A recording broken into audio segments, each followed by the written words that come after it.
Hello everyone. We here at Standing For Truth Ministries believe that the Bible is the true history book of the world that can be tested for validity using modern day science. Join us today as we take this journey on the quest for Eve, the mother of all living. The Bible tells us that God created just two people, Adam and Eve, the last of his creation on day 6. But when exactly was this? Well, using genealogies, we take the book of Genesis and we add up the ages of the people and when they had kids and trace backwards until we land on Adam. People today know the popular age of around 6,000 years from Ussher's chronology, done in 1650. But in reality, the calculations have been done many times throughout history, going all the way back to 240 AD. You may notice that the earliest dates are different than the later ones. This is because the older dates have patriarchs having children at older ages, and also a missing generation. Thus, the ranges of the age of Noah's flood and the age of the earth is as follows. Why does this matter? Because Scripture itself hinges on this history being true. Just look at this atheist meme that I found. We read, genetics has proven the Adam and Eve story in Genesis to be impossible. Without Adam and Eve, there would be no original sin. Without original sin, there would be no need for Jesus. Without Jesus, the entire Christian religion falls apart completely. The whole religion is based on and relies on a story that could not possibly be true. All evidence points to this fact. Now, the question is, has genetics actually proven Adam and Eve are not real like he says? On the contrary. But let's look at what Google has to say. When you ask, how old are humans? You will notice it says 300,000 years ago in Africa. Now, why would they say that? They must have genetic evidence for this, right? Actually, no, they do not. They use fossils for that evidence. As a matter of fact, the observable, testable, repeatable evidence goes all the way back to the 90s, which falsifies that date and validates the young Earth creation timeline. But they hide this from the public, and that is why it's not showing up on Google, even though the peer-reviewed published literature is littered with this evidence, as you are about to see. But first, I need to tell you about mitochondria. Mitochondria is passed on through the female line, and we can track mutations through time using it. The evolutionary model predicted that they should be able to track mutations back through time to a common ancestor between humans and chimps. We, as biblical creationists, would predict that we can track these mutations back to Noah's flood and to Noah's 3 wives, and then back past creation to Eve herself, the mother of all living people. So what do we find? Well, scientists scanned the mitochondria and found that there were 24 fixed substitution mutation differences, with an average of around 8 in all people worldwide. A substitution is a type of mutation that gets passed on and inherited to the offspring and is easy to spot in the mitochondria. Once a substitution arises in the population, it starts to spread through the population until it becomes fixed. This is one way we can identify specific groups of people through what are known as haplogroups. The smaller the population, the faster a mutation can reach fixation, and the larger the population, the longer it will take. So viewing these 24 fixed substitutions through the lens of evolution caused scientists to invent their own molecular clock based on the fossil records for when they believe humans split from a chimpanzee human ancestor 6 to 7 million years ago. This is known as calibration and requires evolutionary concepts to even make it work. Evolution theory predicted that since there are 24 fixed substitutions in humans, then after 6 to 7 million years, there should be one new mutation every 300 to 600 generations. Assuming a generation time of 30 years, this equates to one substitution every 6,000 to 9,000 years. This is called a coalescence mutation rate prediction, since we had not yet observed any germline mutation studies giving us an empirical rate of change over time. That all changed in 1993 when Howell and colleagues tested a group of different Australian families of European ancestry for a substitution rate to see how fast the actual mutation rate was. He and his team found an extremely fast rate of substitutions at 1 every 25 generations. This placed the most recent common ancestor for all European people living just 5,000 years ago. At this rapid rate of change, over 6 to 7 million years, there should be hundreds of thousands of mutations that have become fixed in the population over evolutionary time. But yet, we do not see that. This study was a huge surprise for evolutionary-believing scientists, but it was just a small study, so they didn't think much of it. Expecting a future larger pedigree study of different ethnicities to really push the substitution rate back and to match the evolutionary timeline. Then, along comes Thomas Parsons, with access to the FBI's blood bank. He and his team performed the largest pedigree substitution rate ever done, with blood samples from people worldwide. His FBI database includes blood samples from a variety of ethnic groups such as Africans, Hispanics, British Caucasians, and European Americans. This is extremely important for finding the substitution rate. And he and his team found 10 mutations arising every 327 generations. This works out to be 1 substitution every 33 generations, basically the same as Howell's study. The result, as we can read from the final published paper, was that Eve, the mother of all living, that the mutation rates landed on the most recent common ancestor of all people lived 6,500 years ago, a rate that is 20 times faster than predicted by the evolutionary phylogenetic rate. This high observed substitution rate works out to be 1 mutation being passed on every 4 generations. So to get a coalescence age, they took this rate of change and multiplied it with the max amount of diversity, and we get how many generations ago mitochondrial Eve lived. With a generation time of 25 to 30 years, they landed on a specific date of 6,500 years, perfectly in line with the biblical timeline, as we would expect if the Bible was true history. This new fast mutation rate discovery became implemented into forensics, and they began testing it in the field. It worked perfectly. Parsons himself gave lectures on how this method was used to identify U.S. military personnel relations in both living and dead from the past wars. But then the real test came, in the form of identifying 2 missing children related to the Romanov family. This Russian royal family were exiled and eventually executed along with 4 royal staff members. Their bodies were dumped and placed in a mass grave in an open field. 2 other bodies were found buried in a separate grave 7 meters away. Using Parsons' mutation rate, they now had irrefutable evidence that the 2 bodies next to the mass grave were the 2 children of the Romanov family, the boy and one of his sisters. Ann Gibbons reported on this study, admitting that the verification of these results really was troublesome. We read, but solving the mystery of the Romanovs' remains raised a puzzling question. The first troubled forensic experts and is now worrying evolutionists. The result of the DNA analysis were published in Nature Genetics in 1996. It could also complicate the lives of evolutionary scientists who used the mtDNA mutation rate as a clock to date such key events as when human ancestors spread around the globe. Evolutionists have assumed the clock is constant, ticking off mutations every 6,000 to 12,000 years or so. Regardless of the cause, evolutionists are most concerned about the effect of a faster mutation rate. Using the new clock, she would be a mere 6,000 years old. This was all the way back in 1997, mind you.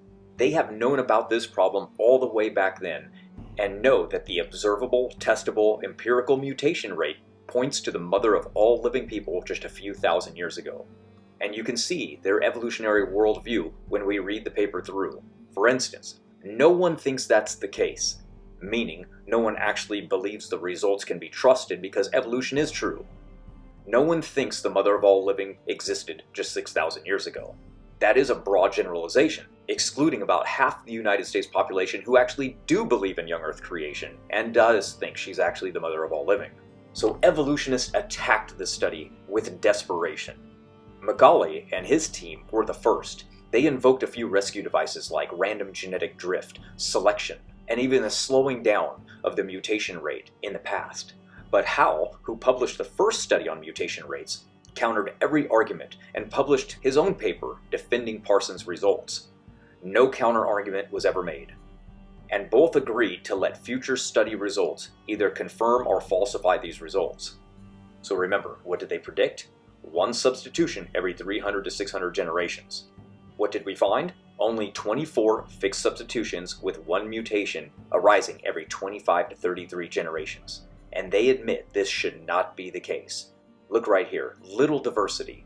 It is thought we split from a common ancestor with chimps 5 to 6 million years ago. More than enough time for substantial genetic differences to develop. Yet, those differences aren't there. But then it gets even worse. We finally tested the first organisms outside of human, and guess what? The mutation rate is off the charts fast as well. They state, our work appears to support the human analysis, which have suggested a very high mutation rate. If human mutation rate is faster than thought, it would have a lot of impact in looking at human diseases and forensics, as well as the evolutionary rate in humans. So, this approach has revealed a higher mtDNA mutation rates, but the results have not been accepted by many scientists. Surprise, surprise. Not accepted? I wonder why. Could it be that the only reason they do not accept these obvious results is because they literally validate the young Earth creation model and falsify their own evolutionary model? What other possible reason could they have for rejecting these rates? They are obviously observable, they're testable, they're repeatable, they're predictable, they're used in the field, and of course now we have found that in many other animals that it all confirms that the rate is fast, beyond a shadow of a doubt. The only reason they would not accept this evidence is because they have a biased view of history regarding deep time evolution, and either they want or need it to be true for a number of reasons. But we'll continue. In 2018, the evidence became overwhelming. The Rockefeller University study came out showing that all life, genetically speaking, was the same age, being tested in a new way called DNA barcoding, where they found that after testing millions of species, they discovered what they call low average pairwise differences. And we read, all species show the same lack of barcode diversity. Although it is easy to imagine that humans passed through a bottleneck 170,000 years ago, it is hard to believe that the exact same thing happened in all species. And it should be hard to believe. It's ridiculous. One of the scientists working on this said this conclusion was very surprising and I fought against it as hard as I could. But what does he mean he fought against it? Why would he have to even do that in the first place? Oh, that's right, because he needs evolution to be true and the discoveries kept ruining it for them time and time again. But it is no surprise that they can only view history through the lens of deep time evolution. For one reason, it's all we were ever taught in school, without any alternative, and also because their jobs hang in the balance, including getting government grant money. So what did they find? Well, they found low genetic diversity that was not expected, nor such a fast rate of change. Evolution only had one option left. Invent a global bottleneck to reset genetic diversity. Yep. And that's exactly what they did. With literally zero physical evidence, they managed to dupe everyone. This global bottleneck would allow for a genetic reset in all life, making them appear to be the same age. But the problem is, what kind of bottleneck could have killed all life, leaving no trace behind? You can see the confusion of the evolutionists in their very comments on this subject. We read from biologist Paul Herbert, who was also part of the study. Did herrings really pass through an equally recent population bottleneck, and anchovies too? How could not only all land life, but aquatic life, die at the same time? So then they went to the fossil record, 200,000 years ago, where they believe this mass extinction event took place. What did they find? There is no trace in the geologic column of any global event in the last 200,000 years. And any event that slashed populations that significantly surely would have led to a noticeable spike in extinction rates. Where are the corpses? Where are the bodies? What's going on? They have nothing. So what are some of their rescue devices? Well, one, an unknown discrete event that left no evidence behind, since nothing out of the ordinary happened during this time, even in Africa. Another is that maybe climate change was to blame, and that is what killed off the sea life. All of these are post hoc, ad hoc assertions because they need to give an answer and have no evidence. We do have evidence, and the timeline fits perfectly. But let's keep looking at more studies to validate what I'm saying here. A year later, in 1998, Parsons teamed up with Holland, and they ran the numbers again, this time to falsify their prior results and use even more samples for testing. The results? They basically came out with the same results, this time a substitution rate of 1 every 30 generations. With most of the results even faster than that, at 1 out of every 17 generations coming from the AFDIL family reference, which are from the FBI blood bank. So we have a confirmation that the rate is 20 times faster than predicted by evolution, assuming a split between humans and chimps. A few years later, Sigrid and colleagues, who eventually became scientists that work at Decode, ran their own mutation rate and obtained, as they put it, remarkably similar conclusions as Howell, regarding a divergence rate of 1 mutation every 25 to 40 generations. Then, in 2001, more of the same. We find that Evelyn Hayer and colleagues ran a pedigree mutation rate of French Canadians of European descent and found that the most recent common ancestor lived between 220 to 275 generations ago. But it doesn't end there. In 2004, a mathematical simulation was done to calculate the most recent common ancestor for all people alive today as well. The results, you guessed it, the most recent common ancestor for all present-day humans lived just a few thousand years ago in all models, resulting in a date of around 3000 BC. But then, in 2005, Cristina Santos did a substitution rate study and obtained nearly identical results as Parsons, with 1 substitution every 29 generations, and the same as previous other studies. So we can see that even when we look at deep-rooted pedigree studies, like these last 3, even going back 200 to 400 generations, the rates confirm the biblical timeline and nowhere even close to the evolutionary timeline. But let's go on. Because then, in 2012, Lorena Madrigal found a mutation rate also matching Parsons, and prior studies showing that the rate, like usual, was 13 to 42 times higher than most phylogenetic estimates. No surprise for us creationists. And yes, all of these are published in the peer-reviewed literature. So when you type into Google, how old are humans, and you see 200 to 300,000 years, you know this is just typical evolutionary bias being pushed on the population who doesn't know any better in an attempt to discredit the biblical timeline by rejecting their own secular scientists on the actual observed rate of change. Last but not least, we're going to look at Dr. Nathaniel Jeanson, a PhD from Harvard, a cell biologist who is now a young Earth creationist and works for Answers in Genesis. He published a study in 2015 by Ding and colleagues, who had all of their raw data in print but did not run it for a mutation rate. So he took it upon himself to make a prediction and run the numbers himself. He predicted that he would find a mutation rate that would land on Eve living somewhere around 6,000 years ago. And he found just that. As you can see, he found a range of mutations between 0.119 and 0.197 per generation, which means that after 5 generations, 1 mutation is passed on. Multiplying the generation by the differences found between people, we land on 300 generations, which places Eve living just 6,000 years ago. This was published in Answers Research Journal. So what do we know based on both secular and young Earth creation peer-reviewed literature? Well, we know that no matter where you look, pedigree mutation rates have reported values that differ significantly from the rates estimated from phylogenetic comparisons.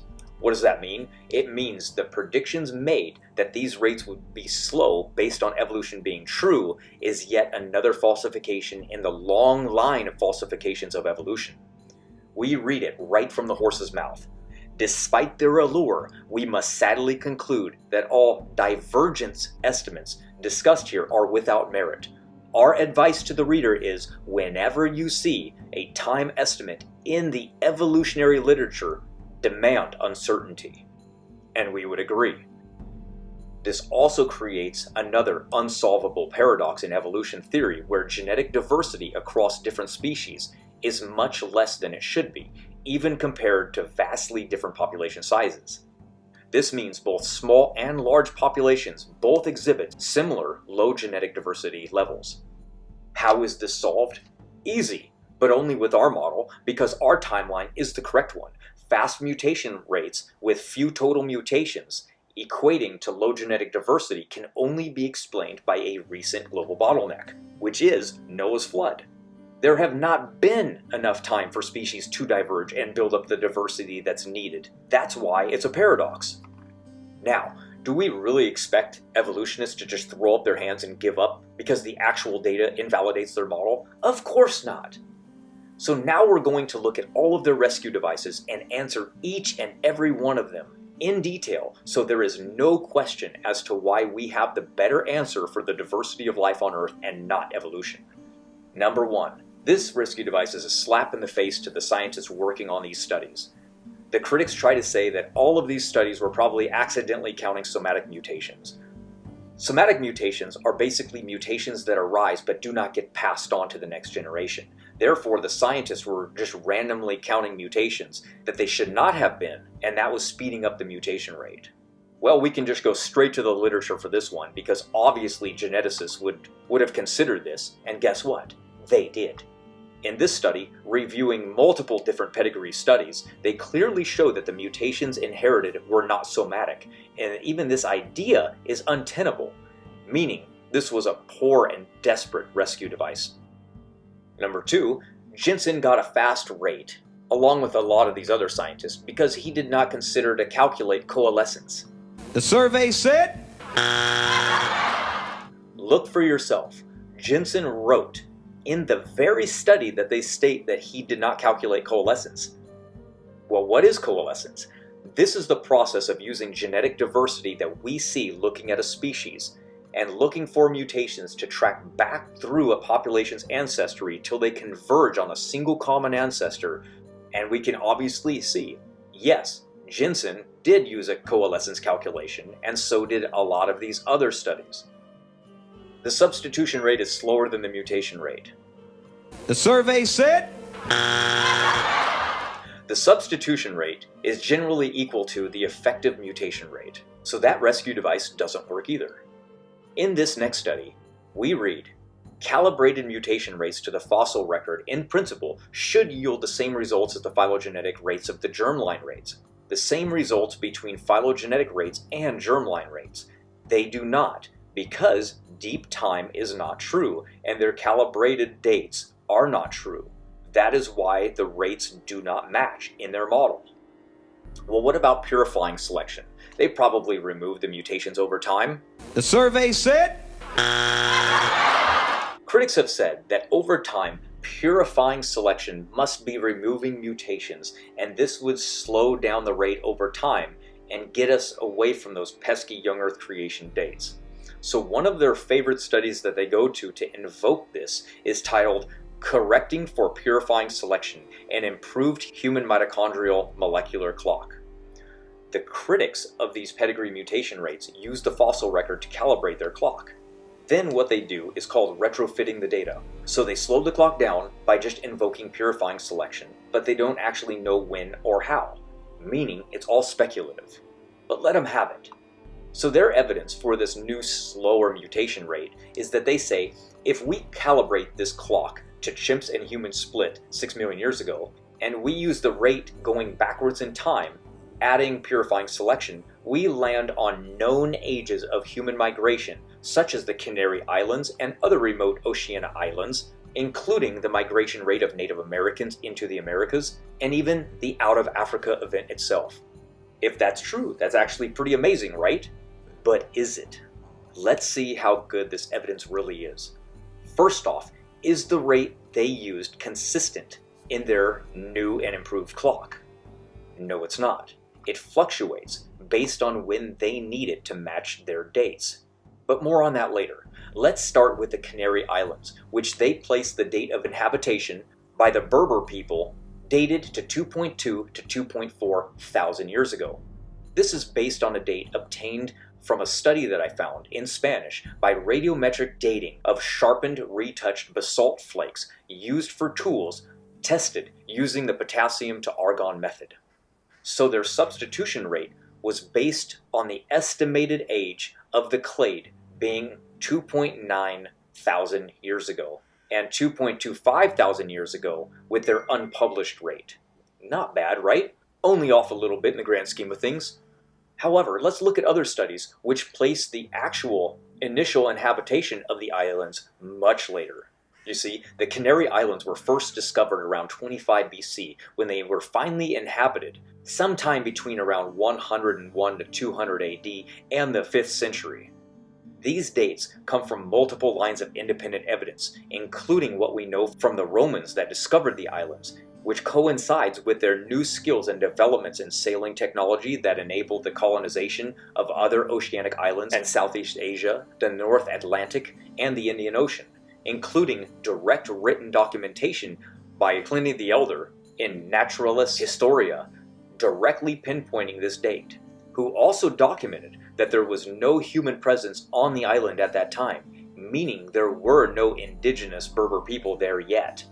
And these dates are also corroborated with a total of 713 radiocarbon dates compiled from 217 different sites on the island, obtained using Byzantine statistical modeling, and all of them pointed to the same time frame of the 1st century, including the fact that known mutation rates can explain the diversity of these people using the observed fast rate of mutation from these pedigree studies. Or should we just trust only the dates obtained from a single study that dated basalt, where the rocks that were sharpened were made from this very basalt? That gives dates literally thousands of years older than what we have any evidence for from any other source, all from a dating method that cannot even get the ages of known rocks correct, just so that they can match their own new mutation rate clock? Of course not. That's ridiculous. It should be blatantly obvious to anyone that isn't biased that we should go with the actual known dates based on literally written documentation and corroborated with other independent lines of evidence, such as advancements in sailing at the time, the detailed documentation of oceanic travels at the time, the evidence from ancient Roman jars that were found on the coast, and carbon dating, and even the reason that the islands were inhabited in the first place, which is the earliest signs of purple dye used by the Romans, only goes back 1200 BC. And the main reasons the Romans used the Canary Islands at all was for purple dye manufacturing from the local mollusks that lived on the shore. Obviously, it wasn't until much later that they even needed this resource and brought the Berber people to the island with them, most likely to do the labor. So how can anyone try to say that their new and improved substitution rate places people on the island even 1,000 years before the first use of purple dye in Rome was even a consideration, since there was no reason for Romans to even go to these inhospitable islands to begin with that lack resources and even require agriculture to live there? The truth is, the earliest we can place any people on the island at all is on the island of Lobos at just 300 BC. Every other island were hundreds of years later. Their arguments against it? You guessed it, an argument from silence. They state in the study, well, earlier arrivals to the islands that did not leave a genetic trace cannot be ruled out. This makes their new and improved molecular clock off by 2,000 to 3,000 years. And this is just the start of the journey. If they are off by this much, just going back in time 2,000 years, imagine how far off they are when we get really far back in time. Next, we read about their mutation rate matching the migration of Native Americans over the Bering Strait into Canada, which is placed around 15,000 years ago. The problem? Zero actual physical evidence for this journey taking place at that time even exists. And nothing written either. Even their own fossil record for that time period is empty. They don't even have a single piece of physical evidence to date to place on this time frame, meaning they have no verification at all. Backed up by literally nothing, they made up a slow mutation rate based on evolutionary coalescence equations to place it at a time when they think this happened. So basically nothing but an assertion based on circular reasoning, which means literally nothing and can be totally dismissed. When did the Native American people cross this area? Well, let's look at history itself and why they would have made this treacherous migration in the first place. Look at this old video I made on it real quick, and then we'll jump back into this. The Native American people. When did they get to America? Where are they from? The secular view is that 15 to 20,000 years ago they crossed the Bering Strait. So they think because their model claims this, then our model must be invalid. Well, let's stop for a second and think about this. What makes people migrate? Famine, war, civil unrest, these are the main causes. Well, since genetics has shown us that Native Americans are of Asian descent, more on that soon, we have to look to Asia to see what events may have caused a migration away from Asia, and in what direction they might have gone to determine the actual model, not just throw out a random number without any evidence. Well, we see in 100 to 500 AD, the Roman Empire was expanding and going to war with everyone around it. They battled the Huns in Central Asia. And if we look at the Chinese calendars, we can actually see that their worst period in history falls on the Age of Unrest at that period in time. Since the safest way to migrate would have been east, it makes logical sense that they would have fled from a war-torn country to new lands. So this was most likely what caused migration. But there are other ways to tell if this is true. Another way to tell is language. Diachronic linguist Joseph Greenberg was investigating languages and discovered that the presumed 163 language families of today is actually much lower at just 83 or maybe less. This falls in line with Genesis 10, which tells us of the Babel dispersion of languages, which would be around 70. The language family of Native Americans fell within the high-level linguistic Amerind family, combining all indigenous people of South America, North America, Alaska, Nunavist, and Greenland. You find the same conclusion in the book The Historical Linguistics of Native Americans, written in 1997. Lyle Campbell listed several hypotheses of the historical origins of the Amerindian language families. The first agrees with Greenberg's, in that a single one-language migration event is the best and most obvious. We should always apply Occam's razor whenever possible, and this is one of those cases. Next, genetic evidence. We have tested Native Americans and found they all contain the haplogroup Q. Now this Q only shows up in 2 people groups in Asia. So now we have the best evidence of all, biological evidence. This tells us the story of how migration happened, and we can see it in 2 events. The first was pushed east over the Bering Strait.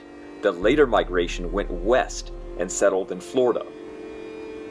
When looking for documents in Native Americans in their own words, you can find a book called The Red Record.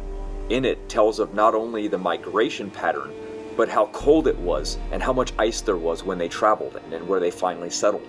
So now we have multiple pieces of evidence that have all helped us puzzle together the history of America, which shows that natives migrated from Asia. They arrived far more recently than secular sources assumed. They are part of a larger linguistic family and are traced genetically from Asia. War most likely pushed them into migration to America based on historical records. No more is there any mystery as to why the native people were here before anyone else discovered America, and it doesn't conflict at all with the young Earth creation timeline. Now finally, to the last date, the out-of-Africa age dated between 50 to 60,000 years ago. They slowed the rate down using their coalescence calculation as much as they could and ended up getting an age range of 62,000 years, plus or minus 12,000. Not bad, right? Just a little bit older than the known fossils. So what did they originally say about this discrepancy, about being a little too old? It's not them that are wrong with the new mutation rate. It's the fossil record that's wrong. It's just lacking evidence. That's hilarious, right? Because it's literally the very fossil record that they used to calibrate this clock to begin with. And now they're saying it's wrong. There's not enough evidence. But get this, it's even better. The new news, if they're going to go by the fossil record, is even worse for them, because a new study states that they found a modern human bone in a Laos cave that dates back to 86,000 years ago. And if they found one fossil, that obviously means there were people in the inhabited area well before this. These dates are not true history, but finding more fossils will only push the date back further and make their mutation rate off by that much more. So at first it was too slow, based on lack of evidence. But now it's too fast with evidence, and their new and improved mutation rate is off by 24,000 years. So we're right back to where we left off, with a mutation rate that actually doesn't line up to evolution at all. Basically, it's falsified, yet again, using their own fossil record dates. Darn you pesky bones in the dirt, tell the story we want you to tell. So, we have the first date off by 2,000 to 3,000 years. Then the next date is off by about 11,000 years. And then finally, we get the last final date that's off by 24,000 years. Clearly, the new and improved mutation rate clock is just as bad as the old one. Throw it in the trash where it belongs, because evolution is not true and also belongs in the trash. So what have we discovered? They created a mutation rate that matches their myth based on an ancestral split between humans and man, and invoked purifying selection that changes this rate over time as they needed it to, using their own timeline to calculate coalescence based on phylogeny, and then still got a rate that was off, and that doesn't even match known dates to their own record, let alone unknown dates of the deep past that are all assumed based solely on fossils or no evidence at all. This study is a joke, and another in the long line of bad rescue devices used to save a bad theory. We can actually have purifying selection occurring and not have it make much of an effect on the overall mutation rate. Let's go to a study published by Howell and colleagues. We read, taken together, the cumulative results support the original conclusion that the pedigree divergence rate for the control region is approximately 10 times higher than that obtained with the phylogenetic analysis. There is no evidence that any one factor explains this discrepancy, and the possible roles of mutational hotspots, selection, and random genetic drift, and limitations of phylogenetic approaches to deal with this high levels of homoplasy are discussed. And finally, we read their conclusions in this study by Sigo and colleagues, conclude that selection is unlikely to be a major factor that underlies the difference between phylogenetic and pedigree divergence rates, which is not the same thing as saying that selection does not act on mtDNA, but it's not the main cause for what's causing the discrepancy between these fast and slow rates. At this point, the results suggest that selection has not preferentially distorted the pedigree mutation spectrum relative to the phylogenetic one. Then we go to anthropologist John Hawkes, who estimates that positive selection in the past 5,000 years must have occurred at a rate roughly 100 times higher than at any other time in human history. Talk about a rescue device. Over 2 million years of humans alive. Only in the last 5,000 did it just take off. Okay. But we also find this pattern of new harmful SNVs, which are single nucleotide variants mutations, arising just 5,115 years ago. All of this makes perfect sense and fits with our model. But the theory of evolution cannot make sense of it without rescue devices. All they can do is throw out rescue device after rescue device after rescue device to save this dying theory. But it doesn't end there. There's even more bad news for evolutionists yet again. We don't have to look just to a small dyad or triad pedigree mutation rate study, but 2 different 50-generation deep, unbroken chains of chicken pedigree mutation rate study. And guess what? You guessed it, the rate's 15 times faster than expected compared to the phylogenetic rate based on evolution. As they state, this is substantially higher than the avian rates estimated based on fossil calibrations. Surprise, surprise. The study even directly says that for a long time, scientists have believed that the rate of change in mitochondrial genomes was never faster than about 2% per million years. Previous estimates put the rate of change in the mitochondria genome at about 2% per million years. At this pace, we would not be able to spot a single mutation in just 50 years, but in fact, we spotted 2 of them. So using the observed mutation rate of 1 mutation every 24 generations, using BLAST, which is a program, we were able to see that the maximum diversity in chickens is around 1,159 mutation differences. We're going to be multiplying it by the differences of the 2 lineages we get, tracing back 13,865 generations, which lands on 7,625 years ago. This lands on the date of creation, meaning Noah had more than 2 of them on the ark, as they were considered a clean species, and thus they would have been in pairs of 7, which would have had different mitochondria, allowing us to go past Noah's flood back to the creation of Adam and Eve's time. This deep-rooted pedigree study shows us that purifying selection had no effect, even over many generations, at slowing down the mutation rate. Another young Earth creation prediction that we have on paper finally got tested during the making of this video. Sam, from our team Standing For Truth, said to me that Egyptians have been mummifying cats for a long time.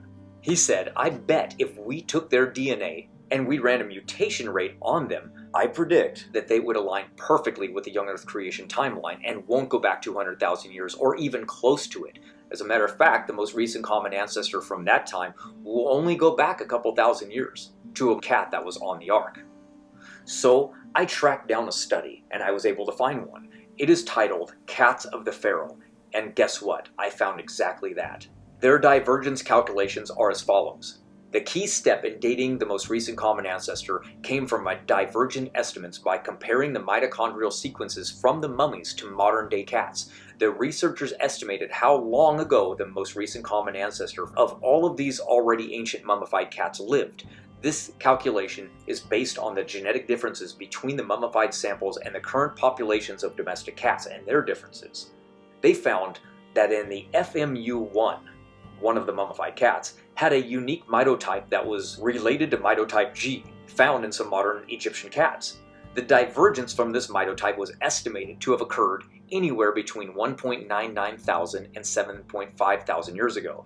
Similarly, the divergence times for the other two mummies were also calculated and fall within the exact similar range of 1,970 years to 7,500 years, reinforcing this conclusion. The conclusion of the study? The coalescence of the mitotype estimates that the common ancestor of the mummies existed between 1.97 and 7.5 thousand years ago before their existence. Cats were mummified between 664 BC to 250 AD with a mean of 207 BC. So we can easily explain this in the young Earth creation timeline, as it can place the most recent common ancestor of all Egyptian cats just 2,177 BC, or 4,200 years ago, using the fastest rate. Or, if we just go by the mean average, we get 4,735 BC, or 6,760 years ago, by using the average mean. As you can see, time and time again, the numbers favor the biblical young Earth creation model, and we can answer all of these rescue devices very easily, even making testable predictions on things we've never tested before. So now, what do they have left? Well, mutations still point to Africa as the oldest people group, right? Trying to suggest that humans evolved in Africa first, from primates of all things, and not from Adam and Eve. What do I have to say against that? Well, that's wrong as well. This is asserting that all people mutate at the same rate, populations stayed the same size over evolutionary history, and that they all have kids around the same age in the same time. None of this is true. So when we're looking at a tree like this, what you are seeing are different people groups and how many mutations they have in them. Some branches are long, meaning they have more mutations. This is viewed as them being older lineages, while shorter branches are younger. But is that always the case? No. There are lots of reasons a branch can be longer or shorter, even though inhabitation of a region began at the same time. Now remember what I said about mutations reaching fixation? This is based on population size. So smaller populations have faster rates of genetic drift and less purifying selection, making mutations fixate faster. We also have studies that show people groups mutate at different rates. Here we can see from the Parsons paper all the way in the 90s that most of the samples are actually fast, much faster than the published rate. These results all came from the FBI blood bank, while at the bottom we can see that the results from the Amish families were actually really slow. And they found this same result that Parsons did in 2020, where the Amish mutate about 7% slower compared to other populations when compared. And they don't even know why either. They state, we did basically everything we could to try to figure out what kind of artifact would be causing it, and we couldn't find one. Then we go to the African population themselves, and we see that they have a faster mutation rate over other populations because they have more recombination hotspots called PRDM9 than other people groups. They also live in a tropical region by the equator, which also causes an increase in mutation rates as well. They also have lower generation times than other people groups. Put all of this together and we have Africans with faster mutation rates, smaller populations living in warmer climates, that have more PRDM9 sites than other people groups. All of this together literally explains why Africans have more mutations than other people groups, even though they're the same age, and explains why they appear to be older even when they're not. We're just looking at total mutations. But wait, this chart doesn't show primitive man like Neanderthal or Heidelbergensis, right? Why not? Well, evolution tells us that we descended from Heidelbergensis, and we diverged along with Neanderthal. And if we add those to the chart, then it disproves young Earth creation, because they have far more mutation differences than even Africans do that we cannot account for in the young Earth creation timeline. Well, first, we need to validate that modern humans actually did arise from Heidelbergensis, don't we? If that's not the case, then the entire story falls apart. But how can we tell? First, we need to go to the DNA barcoding website, Bold Systems. Then, click on Data Portal. Next, type in the search area, Homo.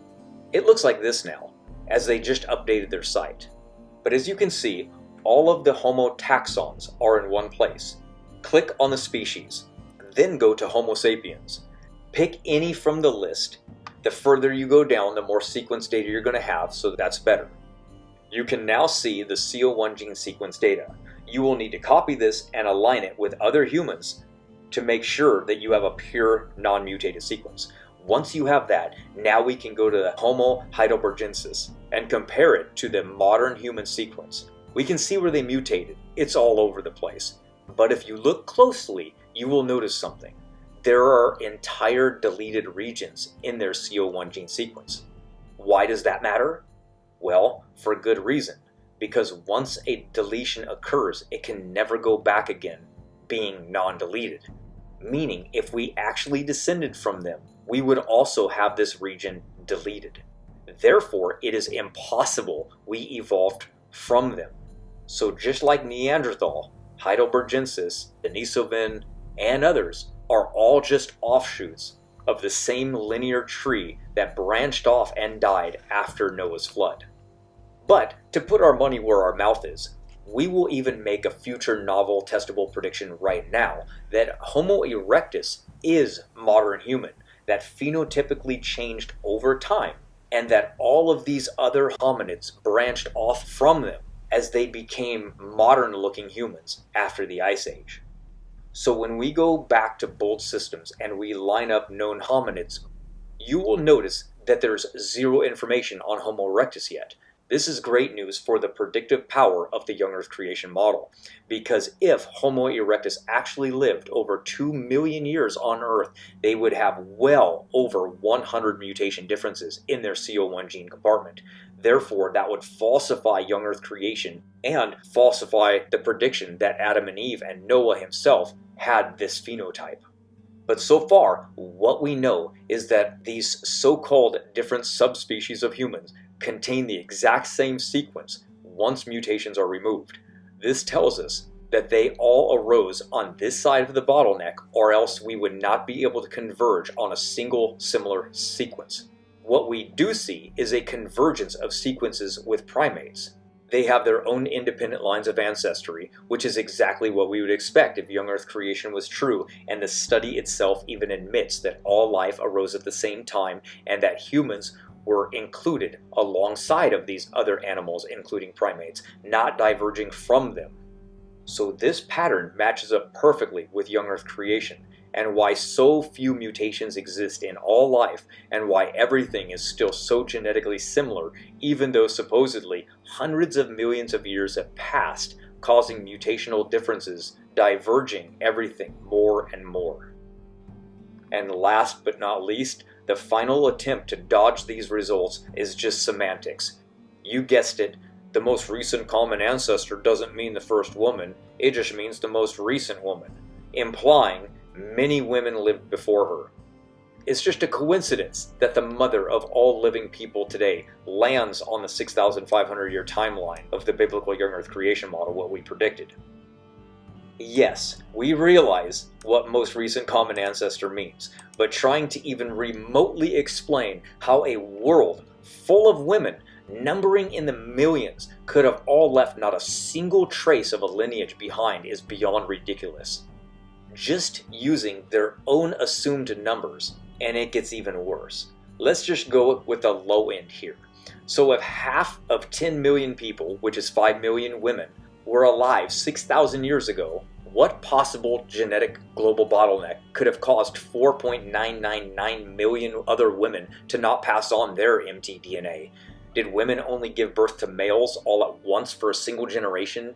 Did all of Asia and India and Australia and Europe and North and South America and all the isolated populations on islands just stop having children as a single woman somewhere in the world we all descended from 6,000 years ago?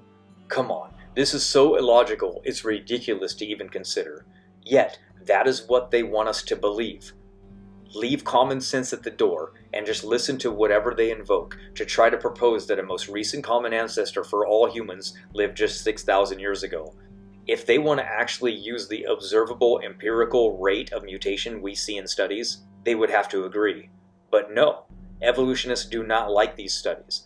And they want us to ignore the observable, testable, repeatable science in favor of their myth, which is so ironic because they are the people who claim that we're anti-scientific, yet they are being more anti-scientific than any people. So no, I don't think so, and neither should you. They even admit that these results are basically impossible to explain. Let's read it. It remains implausible to explain the known geographic distribution of mtDNA sequence variation by human migration that occurred only in the last 6,500 years. You see, looking through the lens of evolution confuses scientists to the point where they question their own work and results. Just look at what they have to say time and time again. Even in the Parsons study, they say 6,500-year Eve is clearly incompatible with the known age of modern humans. What known age? That is exactly what your study was trying to figure out and got results for. Now it's incompatible? But why? Only because of the lens of evolution blinding them to the obvious. We already know and have admissions from scientists themselves who tell us straight out that it is the evolutionary phylogenetic mutation rate estimates that are biased, and it is clear that the mutation rate that we get from pedigree studies are the accurate measure of time. So who are we going to believe? Internet atheists that have an agenda and a bias, regardless of their education? Or are we going to actually listen to the specialists who do this for a living, decade after decade, and literally admit that no one will falsify their work? It is these studies that show us that not just humanity, but all life as well, is young, and none of them point even remotely to the evolutionary timeline. Even after they were forced to invent a global bottleneck 200 to 300,000 years ago. Once you see how much dogma surrounds evolution theory, you will start to get a glimpse of how much information is being tampered with and suppressed and altered to adjust for it. But if you start looking, you will notice that they actually admit things all the time that undermine the theory. Mutation rates, for example, are one of them. We read in this study by Dan Grohr, despite their allure, we must sadly conclude that all divergent estimates discussed here are without merit. Our advice to the reader is, whenever you see a time estimate in the evolutionary literature, demand uncertainty. That's right, you're supposed to question it. They want you to not question it. Just believe their phylogenetic rate. Who cares if there's evidence to support it? Believe it because evolution is true. The most anti-science position you could ever take. Professor Jane Balmy from the University of Western Australia admits there is a general perception that there is a competition to get the oldest date, and there is kudos to it. What does she mean by kudos? She means the benefits that come along as a reward, such as more government grant money, names in publications, newspapers, and fame. Lots of things come from it. They are literally working backwards, starting with a conclusion, then trying desperately to force fit the data. Then they have the audacity to say that's what we're doing. And that is what you call projection, my friends. It is a common tactic the enemy uses, when we're the ones looking at the data for what it is. And it matches perfectly. There's no retrofitting. The reality is, it is our model that has made and continues to make the accurate testable predictions, not evolution. So the discrepancy between the phylogenetic and pedigree mutation rate is solved. But why does this matter so much? Well, we're not just using the mutation rate to point at Eve. Mutation rates are literally what we use to determine diversity. So if mutation rates are fast, and they require them to be slow to explain the diversity of life on Earth through the evolutionary lens, then everything changes. Fast mutation rates change the rate of speciation and diversification, and that's exactly what we see. In this next article, Do We Need a New Theory of Evolution? We read, one of the most fascinating recent areas of research is known as plasticity, which has shown that some organisms have the potential to adapt more rapidly and more radically than was once thought. Descriptions of plasticity are startling, bringing to mind the kinds of wild transformations you would expect to find in comic books and science fiction movies. That's right, things are changing so fast because evolution is not true. Adaptation is quick. These things happen through epigenetic regulation, and phenotypic diversity changes rapidly. And don't forget, Parsons' study did not just look at the mutation rate being good for the FBI, which is only looking at maybe 1 or 2 generations, back at cold case files, but for human history itself. Researchers who once assumed evolution require a millennia are documenting species adapting in mere decades, or even shorter time frames. Adaptation is happening right under our noses, in our lifetimes. Species are evolving at speeds that Darwin could have never imagined. And this is why 1/3 of biologists now question Darwinianism. They can't ignore the evidence forever, but the problem is they don't have an alternative. We're not taught an alternative when we're going to school. So they don't have anything to turn to. And anytime somebody tries to get biblical creation model taught at schools, all they're met with is resistance from an atheist group called the Freedom From Religion organization. So though now scientists are now having doubts and not believing in the nonsense anymore, they will never find the true answers unless they're somehow able to find young earth creation content, which atheists are hard set to suppress. Why? If it's not true, why do they care? What are they afraid of? They're afraid because it is true. Otherwise, they wouldn't care at all. But now it's time to confirm these pedigree studies in mtDNA with other factors outside of that. Let's first start with a similar theme and look at the mutation rate of the Y chromosome. Because, just like mitochondria, when you Google, how old is Y-Chromosome Adam, you get an answer of an even older date. But just like mitochondrial Eve, you cannot trust it at face value. Young Earth creationist Nathaniel Jeanson from AIG, who I mentioned earlier, wrote a book called Traced, where he details human history using the new data that he found in the published papers, that he also published in the Answers Journal. And you can see it right here, where the results came back showing that the Y-chromosome Adam could have lived as recently as 4,500 years ago. So was this really Adam from the Bible? No, this was Noah. But how did he find this? Well, he went to the published peer-reviewed literature, and he found that the most recent pedigree mutation rates on the Y chromosome actually discovered extremely fast mutation rates, opposed to the 2 earlier studies. But why? Well, he found out that they used a process called high coverage sequencing, where they scanned the Y chromosome multiple times and not just once, like the old studies did. He found that the more it was scanned, the more mutations they would find, and they had missed tons of mutations in their earlier studies. Then, to make matters worse, when they did scan and they did find a fast mutation rate, being 10 times faster than expected, they hid it. They placed it under the supplemental portion of the data set, and it forced them to explore additional filters, meaning they didn't like the results, and they were worried they were probably going to lose grant funding. And so they basically just ignored it and focused on other data sets that gave them the conclusion they needed. But their rate was again confirmed just 2 years later by Moretti and colleagues, where they again found a rate of 3 mutations per generation being passed on. So with a total of just 440 mutations maximum in the human population today, we only need to go back 146 generations before we land on Noah himself. This again matches perfectly with the biblical timeline and nowhere even remotely close to the evolutionary timeline. But it doesn't end there.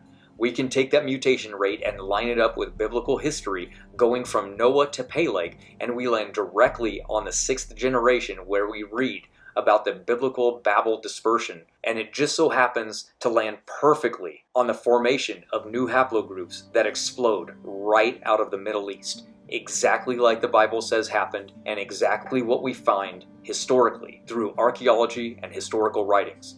This is undeniable evidence that genetics confirms the Bible as well.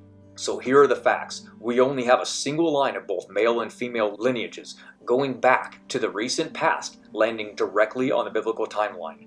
Both lineages today have low genetic diversity and a fast mutation rate. This combination can only be explained by a recent creation and recent global bottleneck. The case for genetic Eve living recently and directly landing on the biblical timeline is so overwhelming that critics have to reject the observable, testable, repeatable, and empirical rate of mutation found in published peer-reviewed scientific studies worldwide from independent scientists over decades of time, which are used to make accurate testable predictions, all while advocating for their own evolutionary assumption mutation rate based on the fossil record that cannot make any accurate testable predictions and has been falsified time and time again and is not used in the field at all like the pedigree mutation rate is. The choice is obvious. But like I said earlier, this is still not enough. We want confirmation after confirmation after confirmation. Let's validate these mutation rates with other branches of science and see if they corroborate these rates. What would we expect if young Earth creation was true based on what the Bible says? Well, we would expect that all of humanity only goes back around 5,000 years, including every other major aspect of humanity, including other life forms. So let's see if that's true, shall we? Human history does indeed only go back a mere 5,000 years. Mathematics, again, just 5,000 years. The invention of brewing beer, look at that, 5,000 years. Astrology, again, about 5,000 years ago. How about irrigation? Yep, they invented that about 5,000 years ago as well. How about the invention of medicine? Only goes back about 4,400 years. How about the oldest pyramid ever created? Oh, look at that, 4,500 years ago. So what were people doing over the past 2 million years? You guessed it, nothing. Lots to do, but little care to do it. So what makes more sense? Humans sharpened rocks for 2 million years while never actually creating any of these things? Or does it make more sense that humans used what they could use for a few hundred years until they invented better methods and then collectively shared these new learned skills with one another and then dispersed throughout the world, bringing this new knowledge with them, matching up with exactly what the genetic evidence shows? Sounds pretty obvious to me, as it should you. But what is the evolutionary rescue device for this? Well, they say they were only hunter and gatherers. They didn't know anything about agriculture or how to plant and grow food for basically 2 million years. That's crazy. Over 2 million years of human evolution, starting just with Homo erectus, and not even one person ever figured out how to put a seed in the ground and watch it grow? That is preposterous to even consider, because we know that these people were able to sail the open seas, so they knew how to make a boat and bring supplies with them, including food, because it would have taken many weeks to even get to the islands they traveled to. They made homes called terra amadas. They made artwork in their spare time, but they couldn't figure out to put a seed in the ground and let it grow to be food? Such a stupid, dumb rescue device. I can't believe it. How about human population growth rates? They line up perfectly with our timeline, but they do not match the evolutionary timeline at all. As a matter of fact, it's an actual paradox in their theory, because even when we look at isolated hunter-gatherer tribes today, and their growth rate is between 1 to 3% on the high side, but they need a net zero population growth over millions of years. For that to work, they need a catastrophic event happening every 50 years to make it possible, which is clearly incompatible with what we see and know. Not to mention, we do not find any remnants for these millions of people that have existed over these millions of years. Where are all the bodies? They're just missing. Do you know why they're missing? Because the story is not true. It's literally just that simple. How about speciation rates? Let's look at birds, shall we?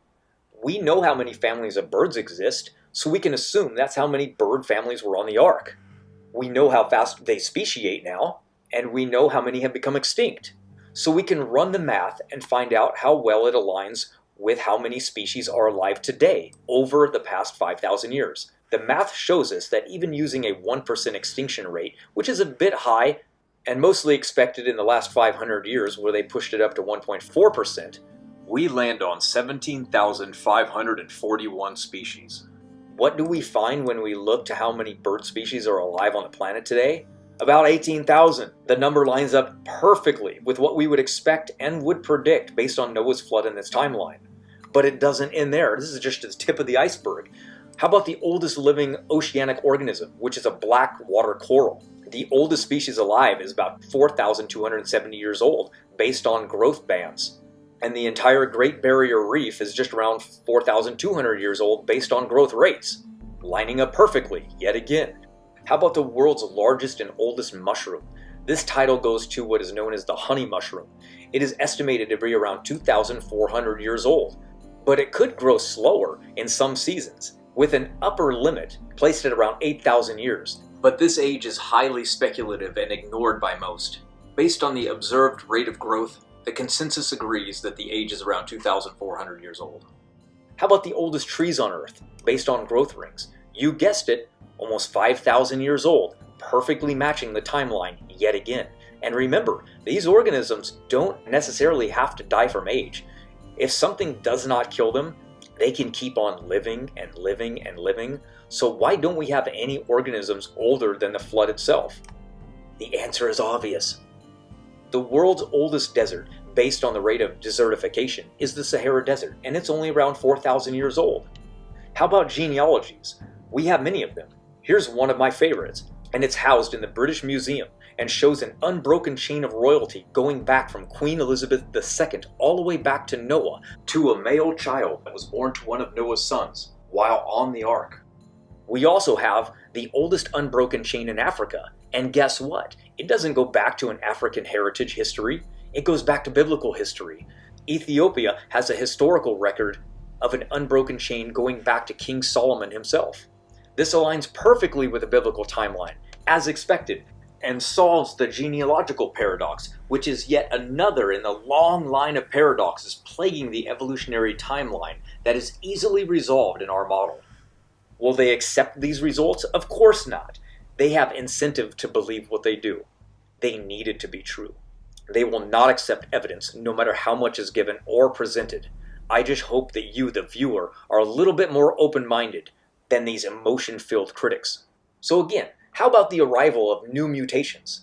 That's right, about 5,000 years ago, they just arise out of nowhere, directly in line with the biblical timeline. Come on, what are the odds of this? What about phenotypic diversity? Phenotype is how something looks. If evolution was true, people would have a diverse package of diversity, with Africans having far more since they've existed for many thousands of generations longer than other newer people group. Yet, what do we see? We find that people all have the same phenotypic diversity between themselves, exactly what we would expect if all people were related in the recent past and diversified together from a recent Tower of Babel. We also notice that humans have massive phenotypic diversity, but primates do not. Theirs is all very low, no matter what species you look at. This falsifies the out of Africa theory as well. What about languages? If evolution was true, we should all be able to track backwards and converge on a single human family language. Unless, of course, they want to try to say that humans evolved language independently almost 100 different times in the world, which is ludicrous. What do we actually find? Well, the Bible tells us that mankind all spoke one language. God confounded their language, and each group got their own.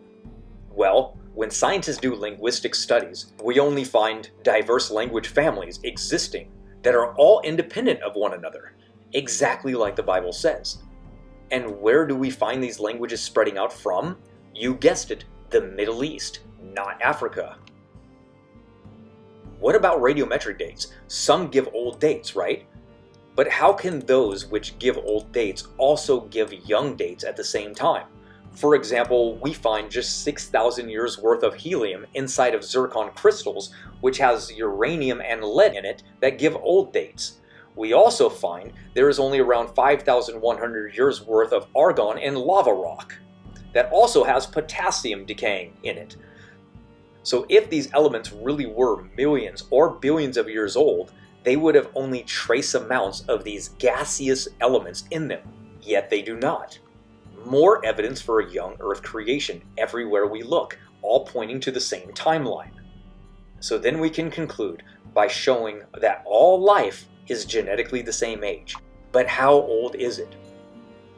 As PhD geneticist Dr. Tompkins puts it, in a vain attempt to explain these anomalous results, the study authors speculated that somehow life got nearly wiped out across the board about 100 to 200,000 years ago and then had to restart.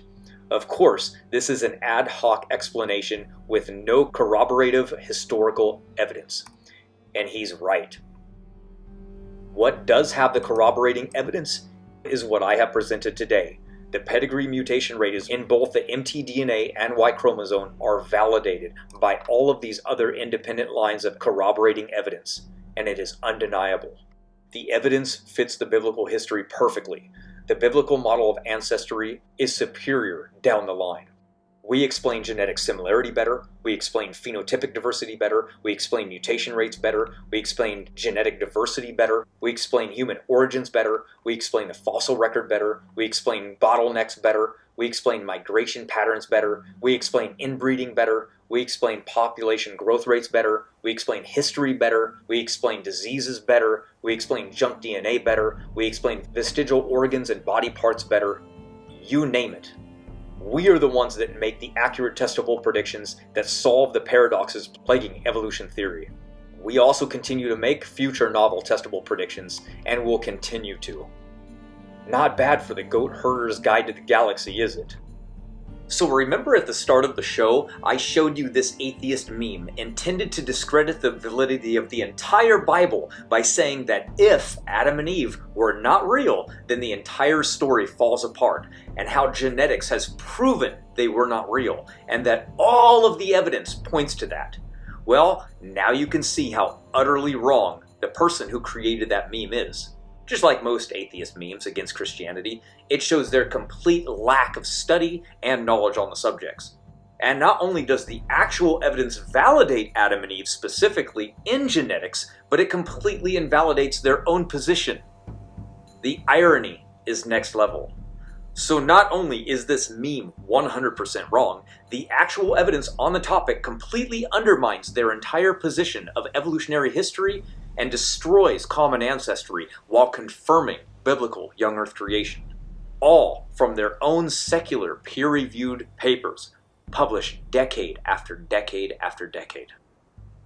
Evolution has primarily been an attack on religion by militant atheists who wrap themselves in the mantle of science in an effort to refute all religious claims concerning a creator, an effort that has also often attempted to suppress all scientific criticisms of Darwin's work. How true. Evolution is the root of atheism, of communism, Nazism, behavioralism, racism, economic imperialism, militarism, liberalism, anarchism, and all manner of anti-Christian systems of belief and practice. I hope that everyone greatly enjoyed this video and at least learned something new. Make sure to like and subscribe for more content like this, and if you missed any of our past Quest video series, be sure to check them out. The Quest for Noah, the Quest for the Tree of Knowledge of Good and Evil, and the Quest for Eden are all released, free, and ready for your viewing pleasure. Until next time, Team Standing for Truth is out.